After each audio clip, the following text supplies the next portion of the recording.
What if your life isn't random and you choose your mission before you even got here? Welcome to the Warrior Mind Podcast. This is episode 734, and I'm Greg Swanson. Today, we're going to be taking a unique perspective on our mission in life and our purpose through the Warrior's Soul Agreement. So, have you ever felt your life was moving, but you weren't the one steering? Like there's somebody else there, you're in an Uber and somebody's taking you all over the place? Well, it's like you're standing on a threshold, this in between identities, careers, or relationships, right? Sensing you were meant for more, but unable to see what that more actually is, right? We're working, we put time into a career, 1, 3, 5 years, and go, there's something missing, but I don't know what that is. Or you're in a relationship and it's great for 5, 6 years, and then it's like, man, there's just something missing. And we go through this part, and there's this longing to be fulfilled, and so this happens to a lot of us, right? And so today we're going to go dig into this soul agreement concept, what it really is, and how the Gnostic lens and Jungian archetypes reveal your deeper purpose, and how to start remembering and living your true contract as a conscious warrior. Now, the Gnostics were back in their metaphysical beliefs and spiritual beliefs, and this is not a religious podcast, but the lens of the mysticism of the mystics had a different perspective on our soul agreement, as well as Carl Jung and his archetypes. So, what is a soul agreement? A soul agreement is a spiritual contract for purpose and growth. And it's viewed by Gnosticism as this is your mission, your gnosis, your remembrance. And again, when we look at a soul agreement, we want to look at it from a purpose and growth perspective. And we have those, but in ancient times, if you will, if we want to use that word, it was looked at as a soul agreement, meaning that there were some agreements that you made before you got here. And through Gnosticism and Carl Jung, those are ways to remember what those agreements are. And it aligns very well with your purpose, your mission, your purpose, however you want to talk about it, right? So some common signs are deja vu. And I don't mean the deja vu in the Matrix, but deja vu, where you feel you've been doing something again, and that can be a very telling sign. Strong callings, like if you have this calling, you have no idea where it's coming from, where this calling to be, a programmer, and right now you're a salesperson, or you're a salesperson and you have this calling to be a mountaineer. Where's this coming from? And if you also face recurring challenges, those challenges are there to bring out of you the strength to overcome them, which then can also align with your purpose. And so key questions are, right, what if your greatest struggles are all part of your soul agreement, right? The struggles aren't here to beat you down. They're here to elevate you and help you grow into the best possible person you can be. So in my journey, I was in sales for quite a number of years, over 20 years. And I was beginning to feel that, there's more in life, there's more in me, there's more for me out there. And so I was, because of that feeling, the law of attraction, I was downsized from the company I was working for. And so I was left with this space to fill as far as my career is concerned. And I had no idea what to do. And I sat, and it took me close to 2 years to figure out the path of being a performance coach. But I would sit and I would go out on hikes, I would meditate. I didn't have the mentors and the guides that are accessible today. So I had this void in this identity. Who am I, right? Because a lot of us identify with the career we're doing. I am a salesman. I am a programmer. I am a mom. I am a dad. or whatever it may be, right? And once that I am, whatever you say, is gone, then who are you? And this is where the soul agreement comes in. And I was struggling with what to do. And then, I had this thought because I went through some spiritual practices and some deep reflections and art and archetype assessments. And perhaps I chose this struggle before birth. And that's kind of what this soul agreement is about, is this agreement we made with ourselves before we got here as to what our purpose is.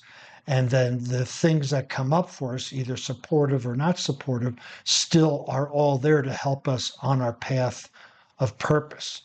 And so that was kind of my struggle, is that I really had this deep desire and I didn't know what it was until I went through a process, almost, it's also called the dark night of the soul.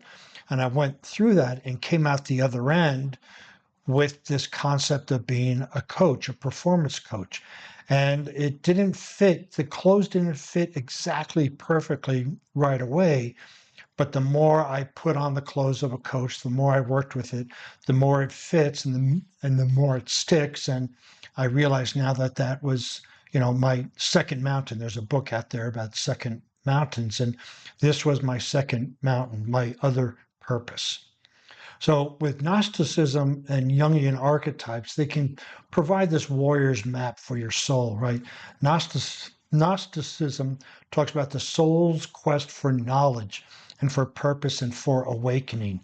And this is where we find subjects that are so unique to us. We really, really dive into these subjects and other people don't. I mean, have you ever thought about it? Why are you fascinated with the subject you will have? And maybe a friend has a fascination with a different one. Well, perhaps that's part of each other's soul agreement, right, for knowledge. And then we use that knowledge for a larger purpose. And perhaps when we use that for a larger purpose, we start to awaken, become aware of who we are and our mission here on the planet. So with Carl Jung, you have the archetypes as the soul map. And there was 12 of them, but the ones that I work with a lot with men are the warrior, magician, king, and lover. And these archetypes have different energetic patterns, have different behaviors associated with it.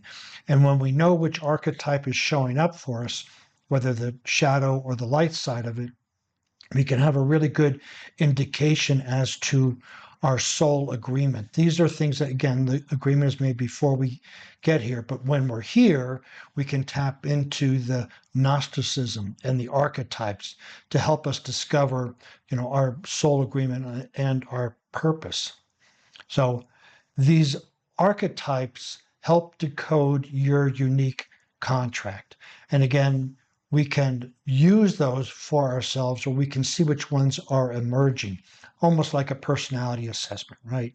And so if we see which archetypes are emerging or which ones are strongest in our life right now, we can work with a coach like me and determine, is this an archetype that you have brought up because society wants you to be this way, such as the caregiver and the magician, which could be a technical individual, or are these archetypes there that are truly expressing your soul agreement? And with deep reflection and the help of a coach, those things can be determined. Life is like an epic quest, right? It's the hero's quest, the hero's journey, and your moves matter. You can either stay in your village, you can go out on the adventure, you can slay your dragons, you become who you really are, or you can just sit home and wither away. These choices are up to you. So how you can remember your path, right? Self-inquiry, questions to reveal your soul agreement. Like, what is it I'm here to do? Who am I? That's one that's been universal in all spiritual practices. Who am I? And it's not, I am a human being, I am a salesman, right? That's usually what we say. But these questions, when we can sit with them without any disturbance, our soul can then begin to us. I equate that, our ego is yelling at us all our time and our soul is whispering. So we have to be quiet to quiet the ego so we can hear our soul. And so these questions can help with that. practices, meditation, dream journaling, and shadow work. If you're not familiar with any of these, reach out to me or, do a search on them. But meditation, right? We quiet there. We ask a question before we meditate, or we just meditate and observe what comes up. Dream journaling, whatever dreams you have, those are also signals as to your soul is trying to communicate with you. Shadow work is that parts of ourselves which we haven't embraced, both empowering and disempowering. We kind of hide them and stick them down, but they have to show up at some point. And when we can embody all of these to ourselves, we then can start to really live into our soul agreement.